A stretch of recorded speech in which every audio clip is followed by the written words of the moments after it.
yo no aplico potasio a nivel de vivero, yo estoy reduciendo esos azúcares y yo estoy limitando ciertas señales y ciertos transportes como la conductancia del agua y la translocación del propio potasio a nivel de plantas. Hablemos del calcio y el boro. Estudios como esta lámina le pertenece a Yara, han visto que aplicaciones y ensayos del calcio y el boro, una combinación, este binomio, esta combinación es fundamental en el crecimiento radicular. El calcio incide en el aumento de la biomasa y en el aumento de la producción de raíces. Pero ¿cómo incide? Por una razón muy sencilla, el calcio expande las paredes celulares de los tejidos y el boro es el conductor, los ladrillos de esas paredes celulares. El boro es fundamental en el crecimiento de raíces. Entonces, esta combinación, si se lograba ensayar de manera foliar a partir de la producción de las dos primeras hojas verdaderas hasta el segundo par y el tercero par, la planta me lo lograba absorber y incidíamos y acortábamos los lapsos. Entonces, hoy en día la investigación científica nos ha enseñado que yo puedo a nivel de vivero no solamente fertilizar con fósforo, sino que yo puedo aplicar de vía foliar con un ajuste fino estos nutrientes. Por ejemplo, en los planes de fertilización que se desarrollaron y que participé en Geotech, se estableció un protocolo y el protocolo a nivel de vivero contempla nanoforo, que es fósforo, N17, que es nitrógeno, y triple 20 para aquellos protocolos de más producción, más completos. Entonces, en ese entonces no estábamos aislados. Ahora, con aplicaciones, por ejemplo, de fruta que tiene potasio, un poco más de nitrógeno, sin boro, estoy plenamente seguro de que podemos suplir estos elementos y hacer que nuestros viveros puedan crecer de manera más rápida. Hoy iniciamos un ensayo acá en Miranda, en una finca, donde empezamos a partir de hoy a suministrar estos microelementos frente a otros testigos, con fósforo, sin fósforo, solo micros, el plan de desarrollo, y bueno, esperemos estos 4 meses para ver si estas aplicaciones coinciden con la investigación. Ahora bien, una vez a nivel de vivero yo tengo mi plan de fertilización, mi quinta prioridad es el manejo de plagas y enfermedades, ¿ok? A veces muchas de estas plagas son producto de la malnutrición. Yo los invito a que lean un poco acerca de la trofobiosis. La trofobiosis es una teoría donde las plantas, al no ser alimentadas correctamente, son propensas al ataque de plagas y enfermedades. Una buena nutrición garantiza en la planta mayor resistencia. Cuando tuve el placer de estudiar esta ciencia, me di cuenta inmediatamente que mucha de la caficultura venezolana sufría de este problema. Porque fíjense que cuando uno tiene plantaciones de café y no fertiliza, sobre todo con nitrógeno, cuando la planta siente que no tiene nitrógeno, no solamente coloca las hojas en amarillo y las deja caer, no forma esa clorosis, sino que a nivel de la hoja empieza a producir aminoácidos libres. Y cuando los aminoácidos están libres, secretan azúcares. Y ahí es el medio donde el insecto llega. Es el medio donde el hongo ataca. Entonces, cuando una planta está malnutrida, es más propensa a ataques de plagas y enfermedades. Y cuando vemos la plaga y enfermedad, es la consecuencia de una mala nutrición. Entonces, fíjense, algunas de las plagas y enfermedades, por ejemplo, nemátodos, esto fue algo que tuvimos que haber corregido en la desinfección de nuestros sustratos. ¿Okay? El minador es que coloqué el vivero en un área poco estratégica, donde estaba cerca de plantaciones con esta plaga. La cochinilla o palomilla, también un error fatal del sustrato, no lo desinfecté. Áfidos,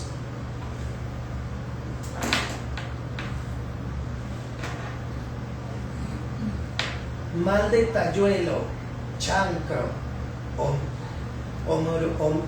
mirotillo. Aquí el mirotillo solamente lo vi en una sola parte en Venezuela, en Mérida, en Canaguá.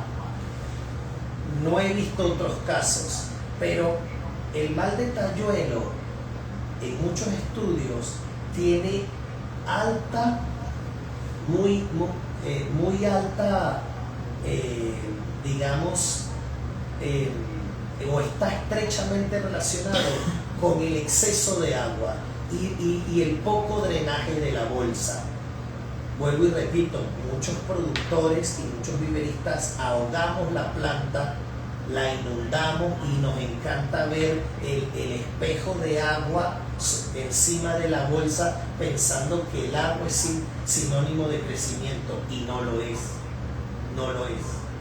Y el mirotillo es una enfermedad que causa anillos y doblez en la planta, pero gracias a Dios no lo he visto llegar más a Venezuela. ¿Ok? Cercóspora, humedad,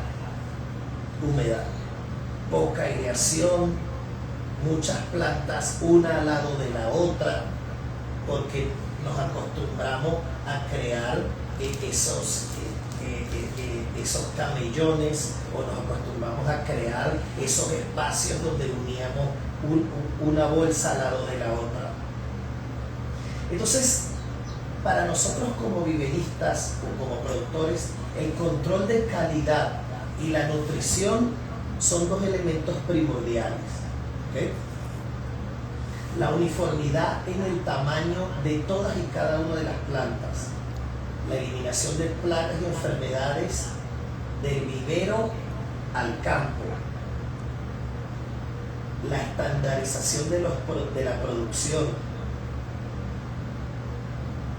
y los riesgos. A veces pensamos que no existen riesgos, pero sí. Principalmente nosotros debemos evaluar cómo está el sistema radicular. Recordemos que las plántulas que llevamos al campo son activos que nos tienen que durar 20, 25 años.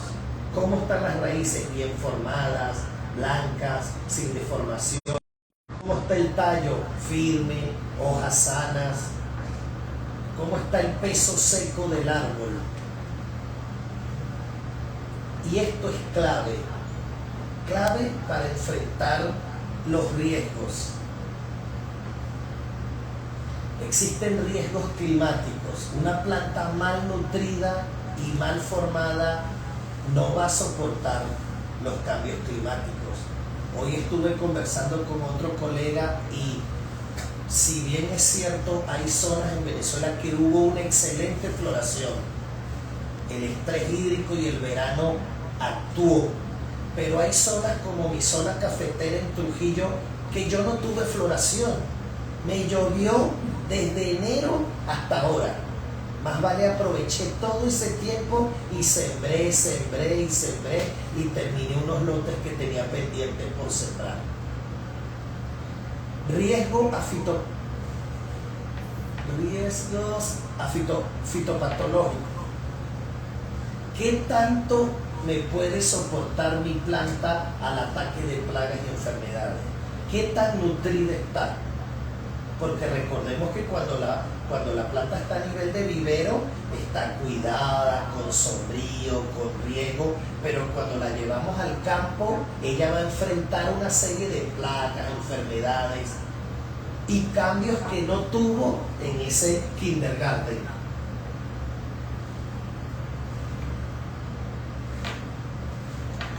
Riesgos tecnológicos. ¿Qué debemos hacer? Cambiar esas viejas prácticas. Estos Zoom y estos compartir de conocimientos nos permiten ver que algunas prácticas que nos enseñaron son efectivas, pero gracias a la investigación y al desarrollo de nuevas tecnologías podemos mejorar aún. Yo les voy a compartir el link de la investigación acerca del uso de estos micronutrientes en el desarrollo y fortalecimiento de los viveros. Y se van a dar cuenta que no solamente puedo ahorrar más dinero al compartir micronutrientes esenciales con el fósforo, porque hay productores que solamente fertilizábamos con fósforo nuestros viveros. Pero el fósforo, vuelvo y repito, para poder ser absorbido, el sustrato tenía que tener o tiene que tener un pH óptimo. De lo contrario, lo estaría perdiendo. Y el sistema radicular, como lo vimos en el paper, nos enseña que a medida que la raíz se incrementa, la planta puede absorber otros nutrientes. El otro riesgo es el riesgo de confianza al cliente. Cuando un viverista, cuando una persona que se dedica a producir plántulas lleva su trazabilidad, lleva un índice o una programación de su nutrición y de todo lo que está haciendo, genera confianza y confianza en el cliente. ¿Cuántas veces no hemos sembrado plantas en nuestros lotes y después de un año la planta empieza a colocarse amarillo, empieza a esa clorosis y empieza a secarse, y cuando la arrancamos para ver qué sucedió, vemos que la raíz está doblada, que la raíz está bifurcada? Lamentablemente el café es un cultivo que los problemas de raíz no te los señala de una vez, te los señala cuando entra en la etapa de producción. Entonces, para muchos productores nos da coraje de que después que alimentamos, limpiamos y cuidamos esas plántulas, cuando entra etapa de producción empiezan a morirse por problemas de raíz. Entonces, lo más esencial es que la planta vaya al lote con trazabilidad y con una altísima calidad. Bueno, les dejo mi Instagram para los que no me siguen. Espero que les haya gustado este Zoom y espero que a partir de ahora pues cambien un poco esa vieja escuela de nutrición de los viveros. No sé si tenemos ciclos de preguntas. Sí, vamos a unos minutos. Vamos a entrar aquí.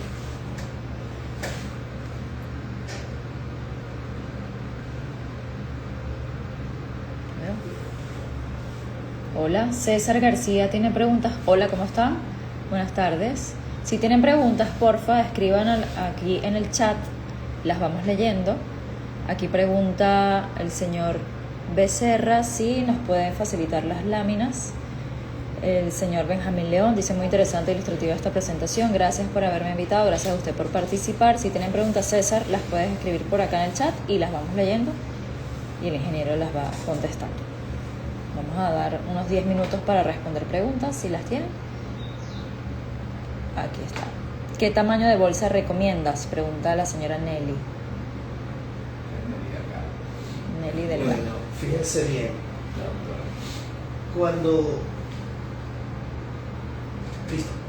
Bueno, el tamaño de bolsa, yo siempre critico al productor porque yo siento que él está sembrando en un Bambi, en una bolsa muy finita. ¿Qué nos dice la literatura? Siempre en bolsas de 17 por 23, de 1 kilo, kilo y medio. El tamaño de la bolsa lo que nos dice a nosotros es el tiempo que ella puede estar dentro de la bolsa. Cuando la bolsa es pequeña, yo debo tratar de llevar la planta al lote inmediatamente, antes que la raíz toque el fondo y se devuelva o se enrolle. Por eso es que hay una práctica de campo que la he publicado muchas veces en Instagram, que cuando usted compra plántulas o las lleva al campo desde su finca, córtele un dedito, córtele un dedo a la bolsa, en la parte de abajo de la bolsa.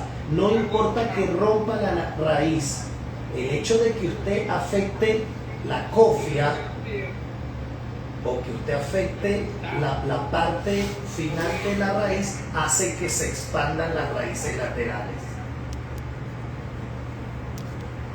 Okay. ¿Alguien más tiene preguntas? ¿Alguien más con preguntas? Leemos por acá el chat.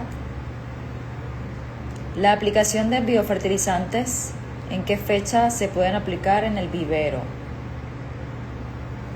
¿Cuándo podemos aplicar? Bueno, fíjense bien. Cuando a mí me hablan de biofertilizantes, me llega a la mente muchas cosas. Pueden ser consorcios bacterianos como Bacillus, como micorrizas, como Bacillus, como tricoderma, como humus de lombriz y todas esas. Usted lo puede aplicar a partir del primer par de hojas verdaderas.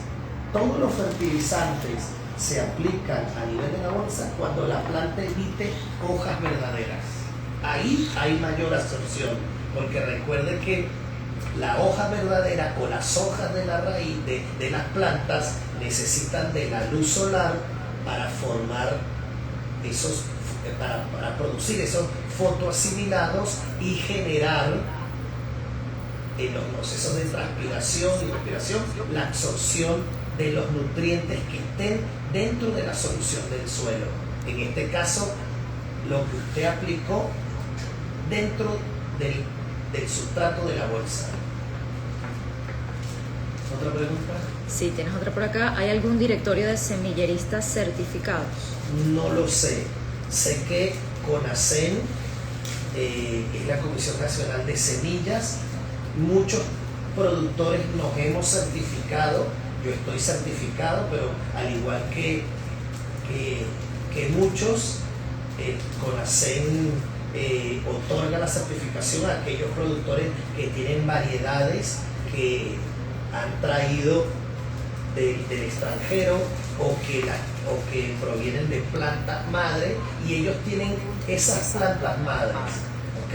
Entonces, semillas certificadas, los que te indique CONASEN, y en la estación experimental de Bramón, donde están las plantas madres de las variedades venezolanas, y con semilleristas como por ejemplo Vilal, que está certificado. Ok, por acá nos pregunta Rosa Vega, ¿qué experiencia tienes con tubetes en vivero y si lo recomiendas? Sí, por supuesto.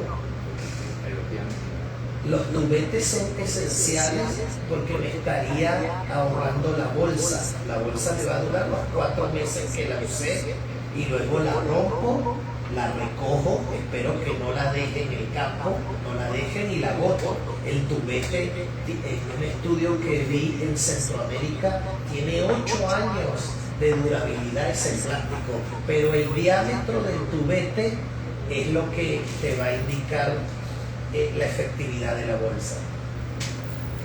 Ok, por acá una última pregunta. Buenas tardes, yo me encuentro en Aragua, municipio de Revenga, zona que fue potencia en café, y estamos algunos productores rescatando las plantaciones. ¿Es bueno hacer los viveros con las semillas de esta misma zona? Es lo que venimos haciendo. Bueno, fíjate bien. Yo realmente soy partícipe de que cuando usted va a desarrollar un lote, el punto número 1 de este Zoom, de ese primer paper que vimos, es que usted tiene que buscar una semilla que tenga alto potencial productivo. Si yo recojo la semilla de un Borbón, de un Típica, de un Colombia que tenía 40, 50 años, no va a tener ese potencial productivo. La planta se va a dar, pero la planta ha perdido a lo largo de todos esos años el potencial productivo. También esa degeneración genética que les hablé es cuando, por ejemplo, una planta se siembra y se le sacan semillas. Esa semilla la sembró el productor A. El productor A obtuvo semilla y se la dio al B. El B la sembró, le sacó semillas y al C, y de ahí llegamos hasta el Z. Después del séptimo, en el productor E, F o G, ya la semilla ha perdido altamente su potencial genético. Altamente. Que es lo que está pasando en muchas fincas cafeteras con el Colombia. El Colombia ya no es como el Colombia inicial. No es altamente foliado, no tiene el peso y diámetro de la semilla correcto. La dosificación de los productos que recomienda Demotex, la fruta. Aquí está hablando el Cheo Llanes, pero tiene el micrófono muy bajito, dile que hable más duro.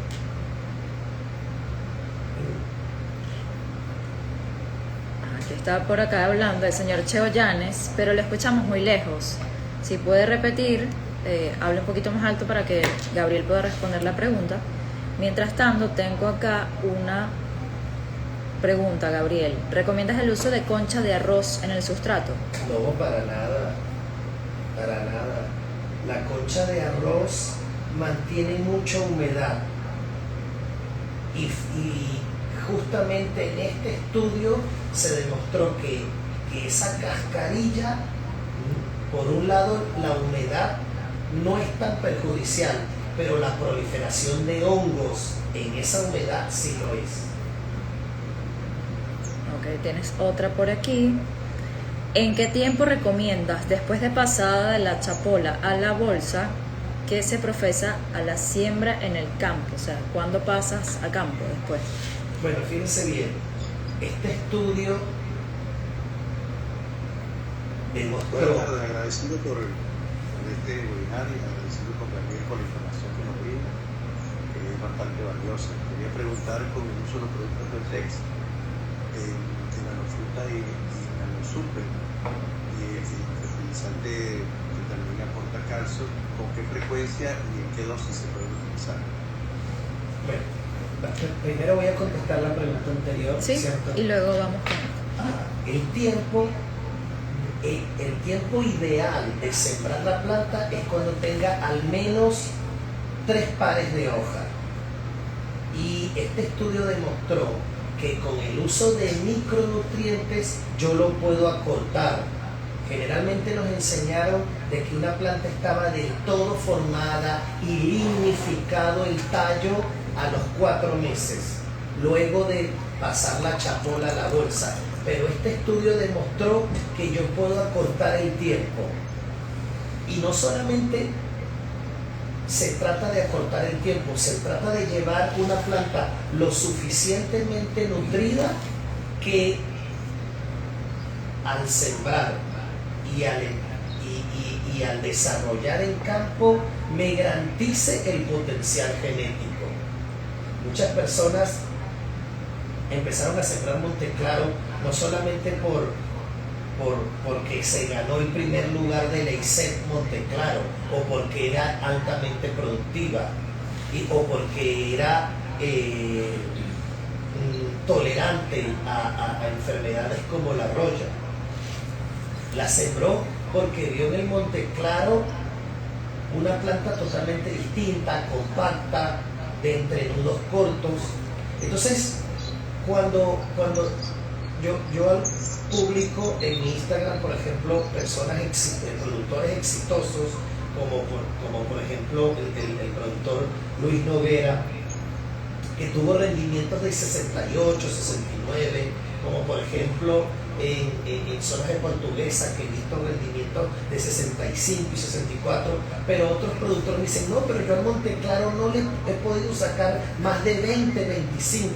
Ajá, pero pregunto, ¿cómo fue el tratamiento que usted le dio a nivel de vivero y cómo fue el tratamiento o la nutrición que usted le dio en campo?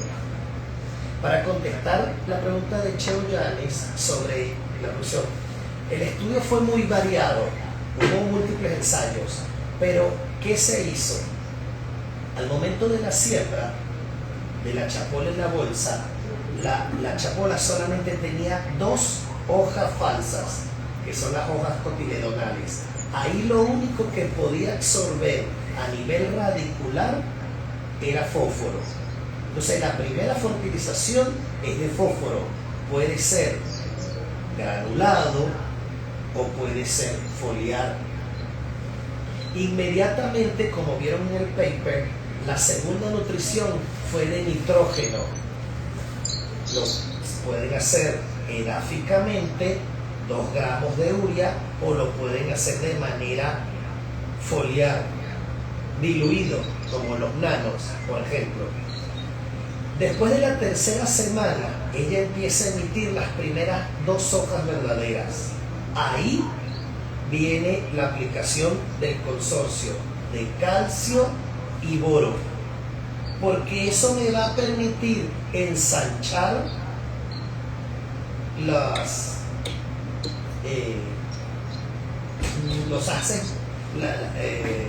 paredes celulares.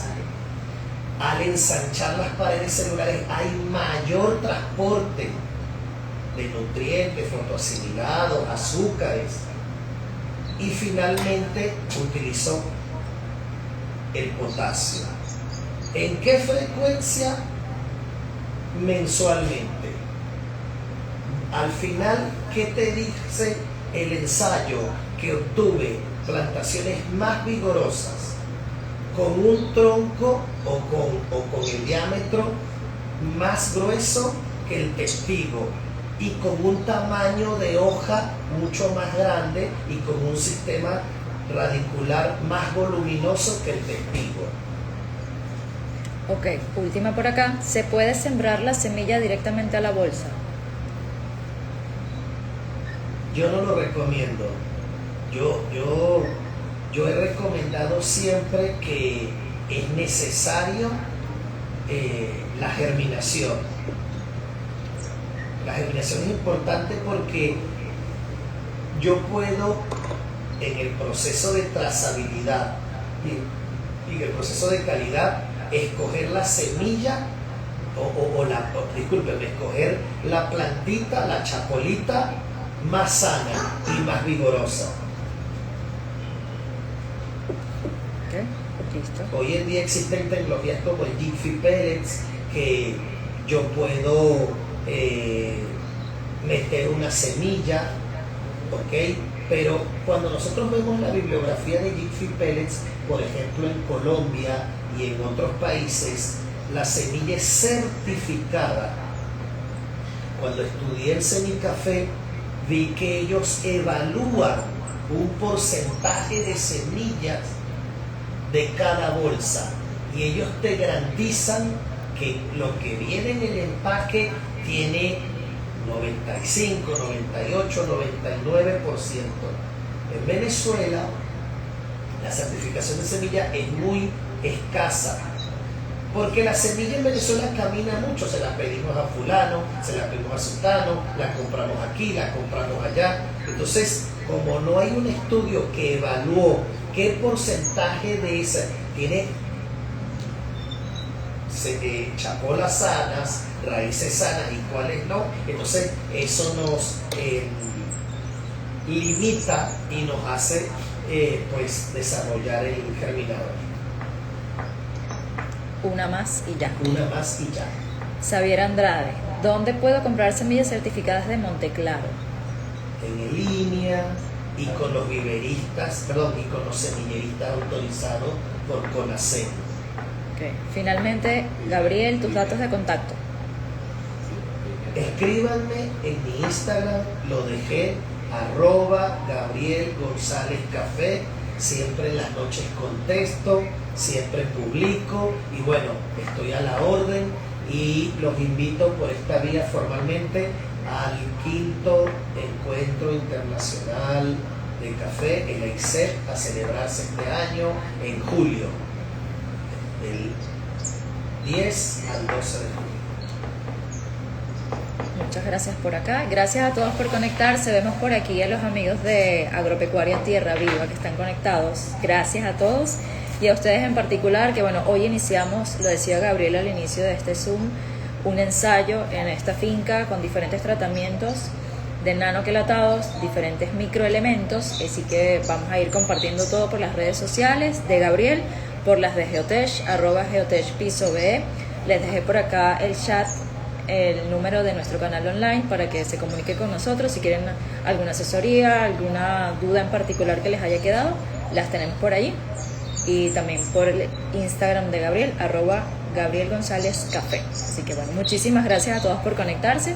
Estaremos compartiendo, ya saben, todos los resultados de este ensayo que inicia hoy. Son 4 meses, Gabriel, de este ensayo, así que bueno, estamos súper atentos. Gracias. Dudas, ya todos los datos de contacto por aquí se los dejamos en el chat. ¿Algo más, Gabriel? Chao. Listo, bueno, chao. Gracias a todos.